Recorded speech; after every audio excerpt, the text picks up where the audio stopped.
Kami dari tag eksposisi yang beranggotakan 7 orang dan saya Pigi Putra Mulia sebagai moderator.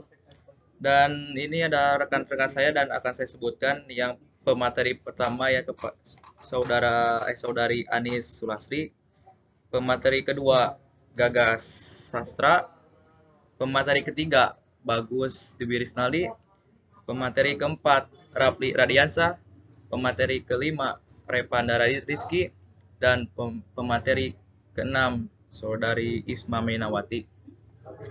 Dan lanjut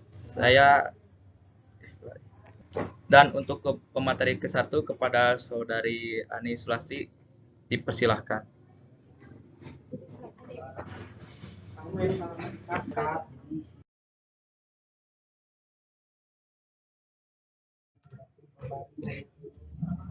Baik, pengertian teks eksposisi. Teks eksposisi adalah teks yang berisi informasi dan pengetahuan yang ditulis secara singkat dan padat. Juga disertai pendapat dari penulisnya. Teks ini menyajikan informasi yang sesuai dengan adik Simba. Teks eksposisi bertujuan untuk menjelaskan suatu informasi yang bersifat informatif, sehingga pengetahuan pembaca sendiri bertambah. Kelihatan bacanya tahu? Kelihatan. Terima kasih kepada pemateri 1 Ani Sulasri yang telah menyampaikan. Lanjut kepada pemateri kedua yaitu kepada Muhammad Gagas Sastra. Dan tempat dipersilahkan. Untuk materi kedua yaitu kriteria teks eksposisi, kriteria teks eksposisi dibagi menjadi 6, yaitu bersifat informatif, bersifat faktual, memaparkan pengertian dan pengetahuan suatu objek, menyampaikan informasi atau pengetahuan secara singkat, isi informasi atau pengetahuan mengandung unsur 4W, 1H. Teks eksposisi bersifat objektif. Bersifat informatif artinya informasi yang disajikan merupakan informasi yang penting yang dapat menambah wawasan pembaca. Bersifat faktual artinya data yang disajikan sesuai dengan kondisi sebenarnya atau fakta. Yang ketiga, memaparkan pengertian dan pengetahuan suatu objek atau isu permasalahan. Yang keempat, menyampaikan informasi atau pengetahuan secara singkat, jelas, padat, dan baku. Yang kelima, isi informasi atau pengetahuan mengandung unsur 4W ditambah 1H atau dikenal juga adik Simba. Yang keenam, teks eksposisi bersifat objektif atau sesuai kebenaran dan tidak memihak tidak memihak atau netral. Terima kasih kepada Saudara Gagas yang telah menyampaikan materinya. Lanjut kita kepada pemateri ketiga kepada Saudara Bagus. Dipersilahkan.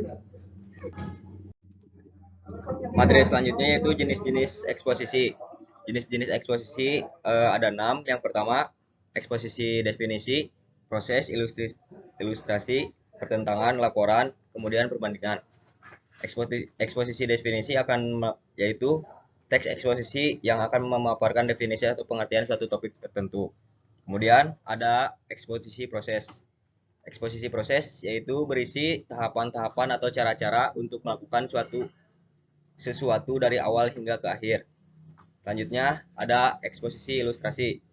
Teks eksposisi ilustrasi memberikan gambaran atau penjelasan yang sederhana mengenai suatu topik dengan topik yang lain yang mempunyai kesamaan sifat atau kemiripan. Lalu ada eksposisi pertentangan. Eksposisi pertentangan berisi suatu hal pertentangan akan sesuatu yang dengan hal yang lainnya.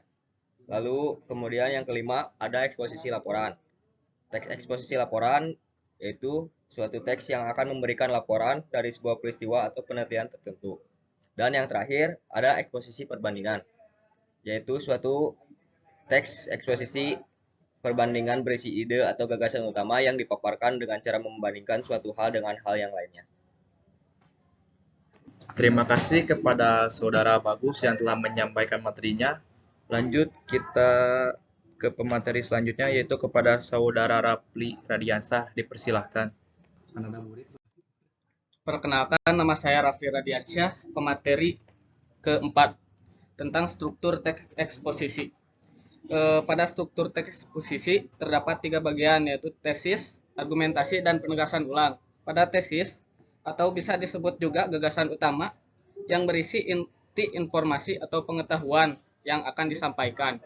Selanjutnya, argumentasi atau penjelasan.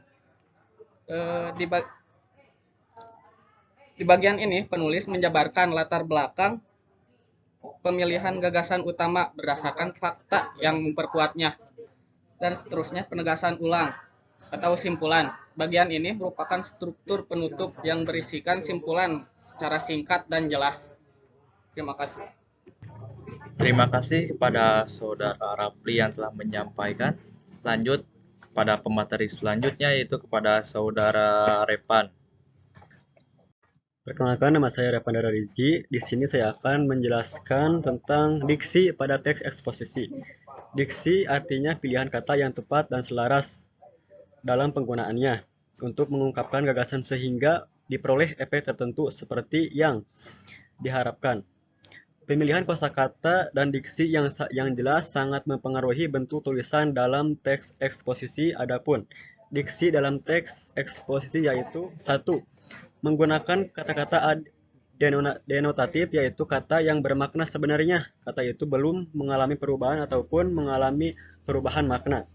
Yang kedua, contohnya, internet menjadi hal yang sering diakses oleh semua orang. Yang kedua, kata leksikal. 1. Nomina merupakan kata yang mengacu pada benda, baik nyata ataupun abstrak. Contohnya, rumah dan lain-lain. Yang kedua, verba merupakan kata yang mengandung makna dasar perbuatan, proses atau keadaan, namun bukan kata sifat. Yang ketiga, adjektif adalah kata yang digunakan untuk mengungkapkan sifat atau keadaan orang, binatang ataupun benda. Contohnya seperti besar, kecil, dan lain-lain.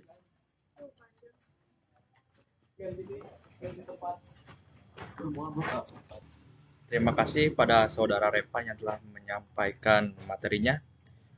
Selanjutnya kepada Saudari Isma, dipersilahkan. Contoh dari pengembangan paragraf teks eksposisi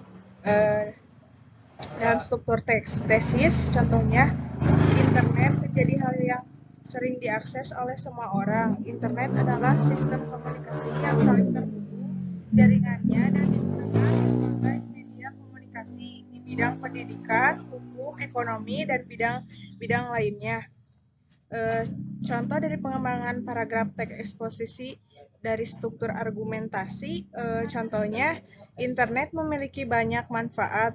Apabila kita lihat dari segi pendidikan, yaitu memberikan kemudahan untuk mengakses informasi yang digunakan untuk mengembangkan ilmu pengetahuan. Namun, di balik dari banyaknya manfaat yang diberikan, ada saja pihak-pihak yang menyalahgunakan internet untuk keuntungan mereka. Internet dari segi ekonomi memiliki banyak manfaat. Salah satunya kita bisa menjalani bisnis dan ekonomi kecil-kecilan hanya dilakukan di rumah saja. Kita bisa menjalani bisnis online yang memudahkan kita tanpa harus bertemu langsung dengan pembeli, dan kita juga bisa mendapat pekerjaan lain yang hanya bermodal internet. Internet juga bermanfaat sebagai sarana atau media komunikasi bagi berkomunikasi dengan klien atau customer. Tapi harus diingat lagi, saat ini banyak penipuan yang marak dilakukan oleh orang-orang yang tidak bertanggung jawab hanya demi mendapatkan keuntungan saja. Penegasan ulang. Dalam contoh penegasan ulang, internet memang memiliki banyak manfaat di bidang pendidikan, hukum, ekonomi, sosial, dan bidang-bidang lainnya. Tetapi internet juga memiliki beberapa kerugian seperti adanya peretas yang bisa mencuri data pribadi kita atau maraknya penipuan di internet. Setelah kita melihat banyaknya kasus yang terjadi, kita sebagai pengguna internet harus bijak dalam menggunakannya. Terima kasih. Mungkin cukup sekian dari kelompok kami. Mohon maaf bila ada kesalahan karena kami dalam tahap pembelajaran. Wassalamualaikum warahmatullahi wabarakatuh.